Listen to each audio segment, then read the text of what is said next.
Good morning, grade 6 English. My name is Mr. Hernandez, and we're going to be learning about reading literature 6.6, and we're going to be reading from The Reason I Jump. We're going to be reading 2 pages, and I need you to just open up your laptops and get out a piece of paper, and we're going to be doing our warm-up on the laptop, and you're going to be shown with a link on the warm-up to Padlet.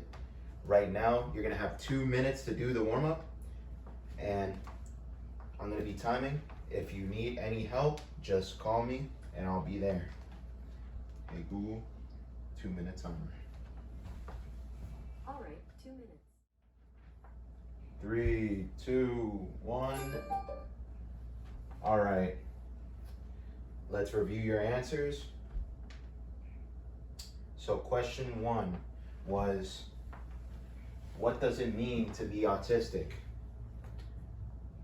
We're going to be using Tanya's answer for this question. It means to be different. What makes them different from normal people? Like, how do they react to situations? Well, it depends on the situation. They might be frustrated sometimes. Like if they're put in a very bad situation, they might overreact or throw a tantrum. Okay. So the Google definition is a serious developmental disorder that impairs the ability to communicate or interact. Did you get what that means? They have different difficulty interacting and communicating, so they have trouble getting their point across. Okay. All right, let's move on to the next question. Next question was, do you think that people with autism have the same thought process of normal people? No, they see the world differently, and that's why they act differently.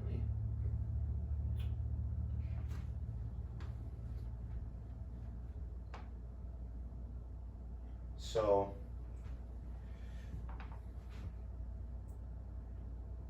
like you said before, Miss Tanya, that's how you feel about it. Yeah, they see it differently, so they're gonna behave differently. Okay. So from the text we're going to be reading, I hope it changes your mind. We're going to be going to Google Classroom again.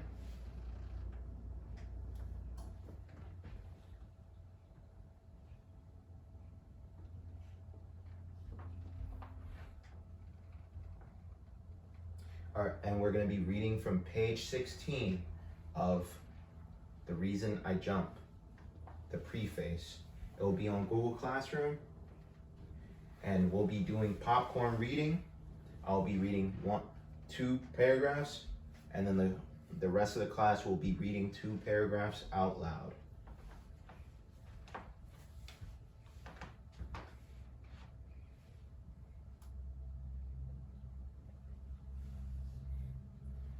Is everyone ready?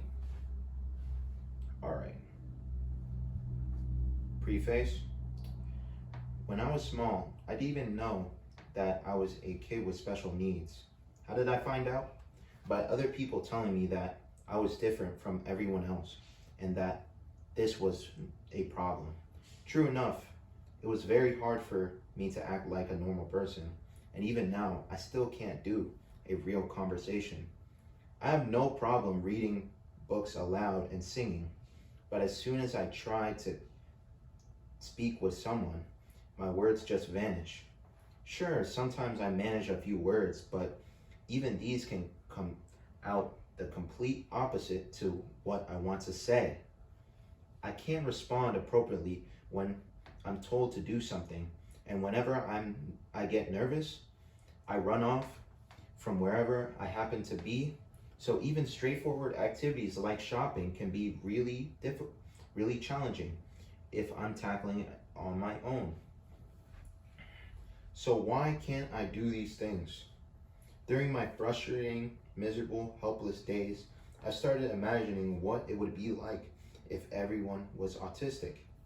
If autism was regarded for us, if autism was regarded simply as a personality type, things would be so much easier for us than they are now. Sure, for sure, there are bad times when we cause a lot of hassle for other people, but what we really want is to be able to look towards a brighter future. All right, I'm going to be calling on somebody to start at thanks to training I've had. Miss Tanya, can you please read it for me? Thanks to training I've had with Miss Susaki at Himagaki School and my mom, I've learned a method of communication via writing. Now I can even write on my computer. Problem is, many children with autism don't have the means to express themselves, and often even their own parents don't have a clue what they might be thinking. So my big hope is that I can help a bit by explaining, in my own way, what's going on in the minds of people with autism. I also hope that by reading this book, you might become a better friend of someone with autism. You can't judge a person by their looks, but once you know the other person's inner self, both of you can be that much closer. From your point of view, the world of autism must look like a deeply mysterious place. So please, spare a little time to listen to what I have to say, and have a nice trip throughout our world. All right. We're going to be going back to Google Classroom.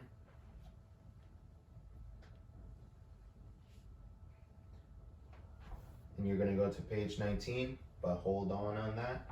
We're going to have to do these questions on the slides for page 16.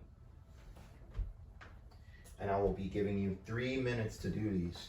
We will review them after, but just note them down on your journal. 3-minute timer will start as soon as everybody has written down the questions.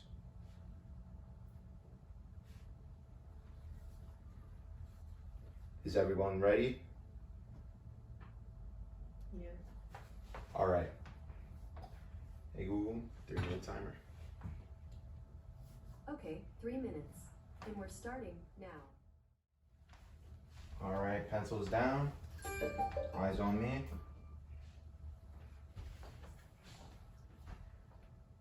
So I'm gonna ask one of y'all, Tanya, how does the narrator feel about autism? Just emotion. Well, he used to feel frustrated, miserable, and helpless. So he thought that autism, well, he thinks it should be a personality trait. This is from anger he's been feeling. So he doesn't like to be called different. Yes. It's inside. He's been feeling this way. Like he stated in the second paragraph, he's been frustrated about this for a long time. So let's answer the next one. What was the purpose of the narrator making this book? Well, in the third paragraph, he says he wants to help a little bit by explaining in his own way what's going on in the minds of people with autism. So he's just trying to show his view of the world and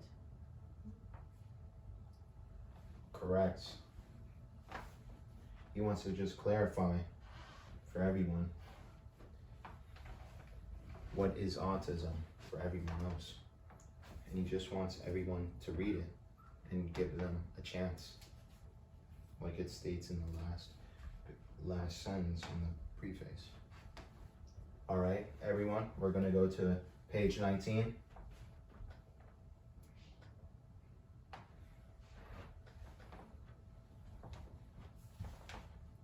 And we're gonna do popcorn reading again. I'm gonna read two paragraphs, and the class is gonna read 2 more. Is everyone ready? All right. Question 1. How are you writing these sentences? The alphabet grid is a method of non-vocal communication.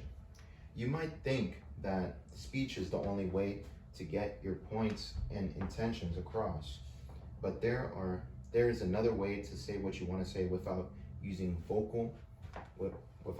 vocal nervous system. At first, I never dreamt I could make it work, but now I'm well able to express my true self using only a computer and alphabet grid. This was incredible. This was an incredible feeling. Not being able to talk means not being able to share your feeling and thinking. It's like being a doll. Your whole life in isolation without dreams and without hopes.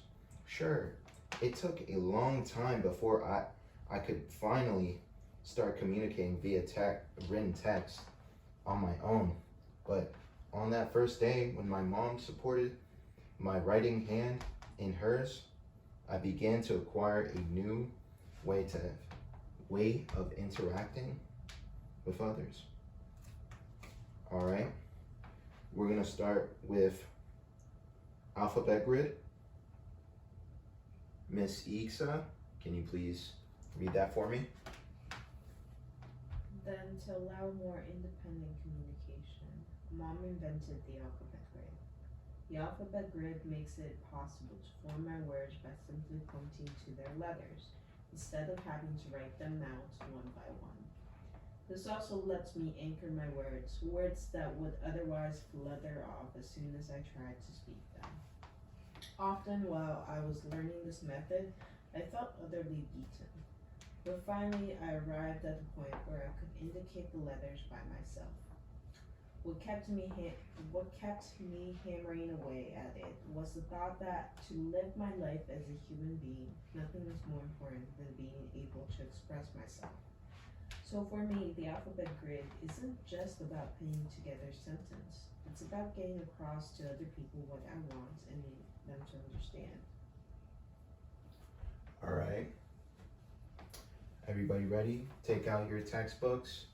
Your notebooks, sorry. And you're gonna have 3 minutes to do both of these questions. All right. Hey Google, 3-minute timer. Hey Google, 3-minute timer. Sure, 3 minutes. And that's starting now. Time is up. Pencils down, please. Now we're just gonna answer the questions together. How does the narrator feel about this question? Could you give me a response? It doesn't have to be a big one. Okay, well, he uses the alphabet grid to write sentences. He uses it, and he loves the alphabet grid because of his mother also. Okay, Yes. yeah, he feels supported by his mom.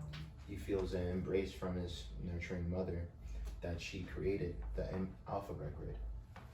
Okay. So when he talks about this question, he might be feeling with a embrace of a motherly love. Mm-hmm. And that would be sort of the answer of the next one too. So why does he feel that way?